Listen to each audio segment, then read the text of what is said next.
Bien, los invito a recordar solamente, habíamos iniciado la clase pasada este tema tan bonito de los nombres de Jesús.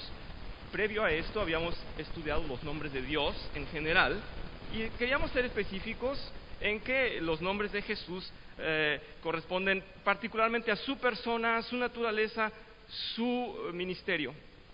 Puse un texto para ustedes que esta semana lo hice un poquito más extenso a fin de ser más detallista en eso. Sin embargo, conservamos el entendimiento de que en algunos nombres, cuando nos dirigimos a Jesús, también están refiriéndose, y por qué no, son válidos para el Padre, el Hijo, el Espíritu Santo, que es Dios, las tres personas en uno. Vamos pues a resaltar los nombres que son particulares para Jesús, y les invito a que tomemos reflexión de esto. Yo hablaba la semana pasada de la naturaleza de Jesús para siempre darle aplicación al texto. Y si me acompañan a leer la hoja que les di el día de hoy para esta semana, dice: Jesús es el único que al mismo tiempo tuvo deidad y humanidad. Él fue 100% hombre y 100% Dios. Eso lo habíamos visto la semana pasada, lo quería resaltar.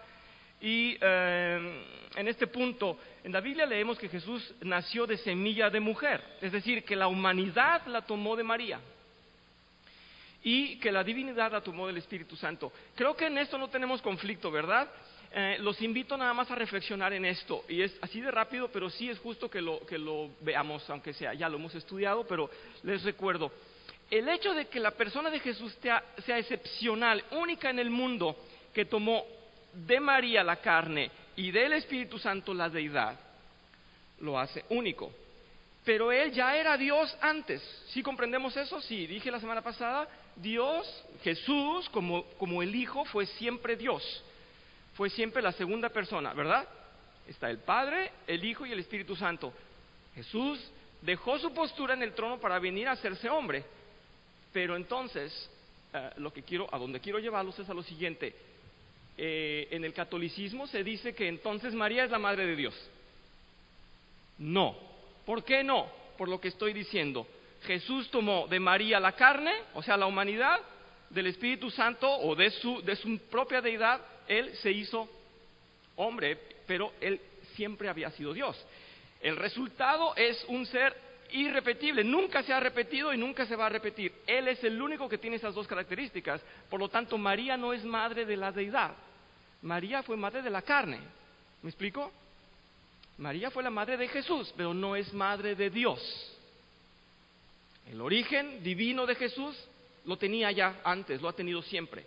¿Estamos de acuerdo en ese punto? Para que nadie nos diga entonces que María es la madre de Dios. No tiene sentido, es reprobable. Lo que pasa es que no alcanzamos a comprenderlo porque nadie más tiene esas dos características, ser 100% hombre y 100% Dios. Espero que quede claro, si no con mucho gusto lo vemos para otra clase o lo comentamos. Pero en ese sentido, Jesús entonces es único.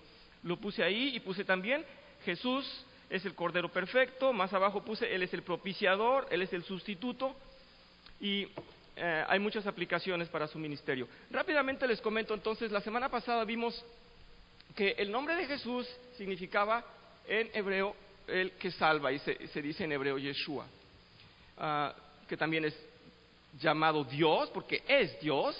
Jesús es la segunda persona de la Trinidad, entonces es Dios. Vimos las referencias bíblicas. Vimos por qué le llamamos el Cristo. Dijimos que es el ungido, el preparado, el que fue asignado, el Mesías. Y vimos citas, pero también vimos que le llamamos el Señor. En toda la referencia de autoridad que nos presenta la Biblia en el Antiguo y en el Nuevo Testamento, nos dice que el Señor es el dueño de todo, el gerente de todo, el administrador de todo, al que se le rinde todo honor y todo tributo. Así es que es el Señor también, eso lo vimos. Habíamos charlado acerca de que es llamado la palabra en Juan, la palabra o el verbo, decía también, aportaba Genaro, ¿verdad? Y dijimos que conciliamos eso, es la palabra, la autoridad, y es la palabra de Dios, es verdad. Así es que también habíamos dicho Mesías, lo habíamos estudiado, es igual al Cristo, es el mismo sentido de ungido, anunciado, esperado y necesario para nuestra salvación. El alfa y el omega. En este punto recordamos también al Padre y al Espíritu Santo, porque siempre fueron. En el siguiente, nuestro Salvador, pues Jesucristo fue el que ejecutó nuestra nuestro rescate, así es que Él fue el Salvador, lo vimos en Hechos, y vimos también Redentor. Explicábamos que el Redentor es aquel que redime, aquel que paga por la culpa de alguien, ¿verdad?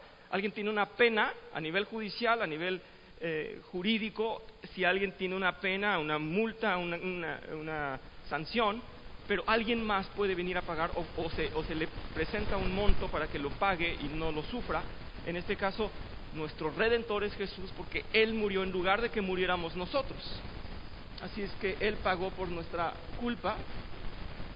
Habíamos dicho también la luz del mundo, ya habíamos explicado que estábamos en la oscuridad y no solamente vino a rescatarnos, sino que vino a abrirnos los ojos. Cuando le conocemos, tenemos luz. Y Cordero de Dios, porque era el único Cordero perfecto, digno de realmente ejecutar el holocausto más grande, el sacrificio más alto y puro, que es en realidad la salvación de su pueblo, y no el Cordero, aquel que era el animal que se hacía eventualmente para un perdón temporal. Él vino realmente a morir siendo un Cordero perfecto y sin mancha. Nos habíamos quedado en el que sigue, el último, que era el mediador, y habíamos dicho que Jesús entonces, en esta capacidad de ser hombre y Dios, vino a representarse como Dios, a estar con nosotros como Dios, y en esa pureza morir por nosotros, pero tenía que venir en forma humana para poder nosotros, para poder tener esa relación con nosotros, esa cercanía. Y no voy a hablar más de esto, simplemente decir que Él es mediador. Con justo encono le llamamos el mediador. Hasta ahí nos quedamos la clase pasada. Veamos el siguiente, por favor. Y decimos que Jesús es pan de vida. Bueno, más que nada porque Él es el que trae el alimento espiritual. Porque una vez comiendo de Él, una vez participando en ese sacrificio con Él, una vez recibiéndole a Él, no hay nada más que necesitemos. Él es realmente el alimento para nuestras almas. Así es que los invito a que veamos esta cita, si alguien lo quiere leer en sus Biblias, si no, aquí está en Juan 6:35. Y dice entonces: yo soy el pan de vida, dice Jesús, el que a mí viene nunca pasará hambre, y el que en mí cree nunca más volverá a tener sed. También lo dice adelante en Juan 6:51, unos versículos adelante: yo soy el pan vivo que descendió del cielo. Si alguno come este pan, vivirá para siempre. Y el pan que yo también daré por la vida del mundo es mi carne. Así es, Él estaba entonces señalándose como el pan de vida. Es justo llamarle entonces a Jesús el pan de vida. En este otro nombre, Emmanuel, es Dios con nosotros, y puse en el texto, ¿verdad? Este nombre representa a Jesús como el Dios encarnado que se hizo presente en este mundo trayendo la reconciliación y la salvación. Él personalmente, siendo 100% Dios, se hizo 100% hombre, y con ambas naturalezas anduvo en este mundo cumpliendo su ministerio. Tengo dos citas muy importantes, por favor, en Isaías 7, léanlo conmigo. Dice: por tanto, el Señor mismo os dará una señal. He aquí, una virgen concebirá y dará a luz un hijo, y le pondrá por nombre Emmanuel. Esto está en la profecía de Isaías, entonces, anunciando la venida del Señor. Y el significado de Emmanuel es ese Dios con nosotros. Para ser más claros en esta